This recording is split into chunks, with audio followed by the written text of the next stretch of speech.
पहले मुझे मास्क पहनने में घुटन सी होती थी, सांस लेने में तकलीफ होती थी, फिर मेरा चालान कटा, मुझे किसी प्रकार की कोई तकलीफ नहीं होती। Thank you. शायरी थोड़ी था। देखो, अपने आप को बदलना तो पड़ेगा। परसों था कि भाई छुट्टी हुई, उससे पहले तो अपने क्या है कि वो कोचिंग मैन रोड पे है, तो 5 टीमें बनी हुई है यहाँ। कल एसडीएम साहब से मिले तो उन्होंने बताया कि 5 टीमें बनी हुई है, कभी एक ईओ के नेतृत्व में है, एक तहसीलदार के नेतृत्व में, इस प्रकार से। तो वो भाई बच्चे बैठे थे, सोशल डिस्टेंसिंग आपको पता ही है, बराबर था, सबके बराबर था। तो वो अंदर आ गए। तो बात यह कि अगर आप अच्छा कार्य करते हो तो आपको जल्दी से समस्याएं नहीं आती है, अगर आप अच्छा कर रहे हो। तो उन्होंने कहा कि देखो, कोरोना का माहौल है और हमें पता है आप 1100 रुपये में पढ़ाते हो, बचना आपके कुछ है भी नहीं। अब अगर हम बच्चों के कुछ के चालान काट भी देंगे तो वो भी आपको भरने पड़ेंगे, आप बच्चों को भी नहीं कह सकते ले आओ। तो पीछे 5-7 कार्टून बैठा बिना मास्क, तो हम काट के 2100 रुपया चालान काट के, यानी प्रत्येक दुकान के अंदर ही काट के गए थे, वो तो अपनी दुकान ही है। विजय, बात यहां समाप्त नहीं होती है, बात तो अब शुरू होगी। बात इतनी सी थी, फिर उनको बिठाया, चाय पानी पिलाई, और वो अब जल्दी इनको कर देंगे। अब हम टेस्ट शेड्यूल शुरू कर देंगे, जिनके बीच में गैप भी होता है, या फिर सोचेंगे क्या करना है, 3 दिन की छुट्टी देके सोचेंगे कि करना क्या है आगे के लिए। फिर कल एसडीएम साहब से मिले तो वो भी बोले कि देखो, हाँ मैडम है, एसडीएम साहब मैडम है, सीकर से है और पिछले बैच के ही है। तो अभी जो नए बंदे लगते हैं वो कहीं ना कहीं किसी ना किसी रूप में जानते ही हैं, पुराने वाले नहीं जानते, लेकिन हम इन 2-3 सालों में जो भी पढ़ाई से जुड़ा हुआ है वो जानता ही है कहीं ना कहीं। तो मैडम जी ने यही कहा कि भी देखो, धीरे धीरे स्थिति तो बिगड़ती जा रही है, आज नहीं तो कल लॉकडाउन की संभावना ही रहती है। ये आपको पता है, आज की न्यूज़ों के आधार पर आपको पता चल रहा है। बात ये नहीं कि आप सोशल डिस्टेंसिंग से बिठाओ, कोई बात नहीं है, लेकिन फिर भी समस्या तो आ सकती है। अगर एक कोरोना पॉजिटिव आ गया ना, तो फिर हम पूरे के स्कैनिंग करेंगे। अब आपको पता है, स्कैनिंग करते ही 100 चेकअप कराने जाओ, 30 तो आ ही जाएंगे। तो पूरे का स्कैनिंग करेंगे हम, बिना मतलब यहाँ कर्फ्यू लगा देंगे।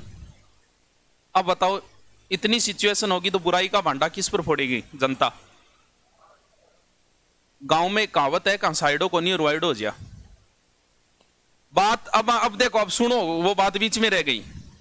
आए, उनको चाय पानी पिलाई, और 5-7 बच्चे जो थे उनको चले गए 5-7 मिनट, ठीक है, जानकारी थे, वो कांस्टेबल थे तो वो भी जानकार थे, यो साहब नहीं थे, वो अलग बात है।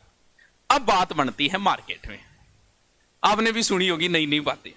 3 तरीके के लोग होते हैं, 3 तरीके के जुआ खेलने वाले होते हैं। 3 तरीके बताया था, जुए का एक दिन बताया था ना, 3 तरीके का जुआ है।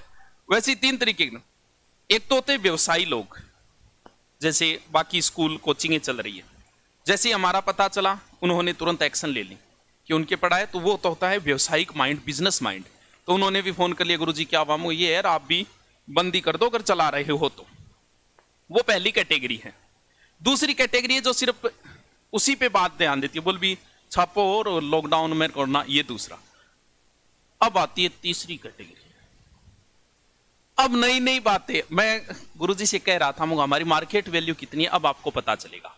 सब दुकानों में चालान काट के गए, अपना भी काट के गए, लेकिन अब चेक करना कि अपनी बातें हवा बनती है कि नहीं बनती, तब तो हम मार्केट में जिंदा है।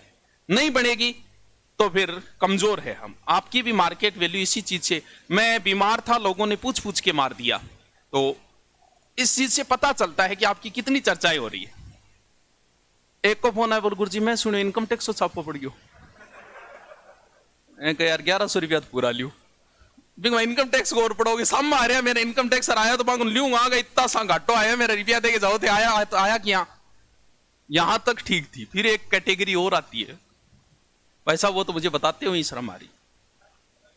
अरे क्या बताऊं, मतलब का रेड पड़ी है, मतलब होटल में पड़े करे बा यार, माझी तेरी कश्ती के तलबदार बहुत है, बोला माझी तेरी कश्ती के तलबदार बहुत है, इस पार और उस पार बहुत है, जहां खोली है तूने शीशे की दुकान वहां पत्थर के खरीदार बहुत है।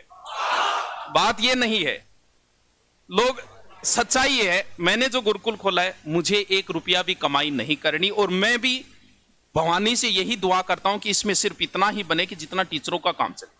मुझे यूट्यूब बहुत अच्छी कमाई देता है, मेरे ऑनलाइन एप्लीकेशन से जितने 6 महीने में आपके बचाऊंगा उतनी एक दिन में बचा सकता हूं ऑनलाइन के अंदर, मुझे नहीं मतलब है। मेरी बुक की रॉयल्टी, बहुत अच्छी रॉयल्टी आती है मेरी बुक की, बहुत अच्छी।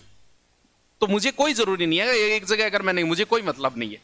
लेकिन लोग फिर भी क्यों पीछे पड़े हुए हैं, ये मेरे आज तक कहानी समझ में नहीं आई।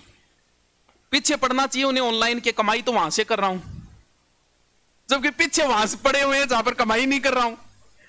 अब देखो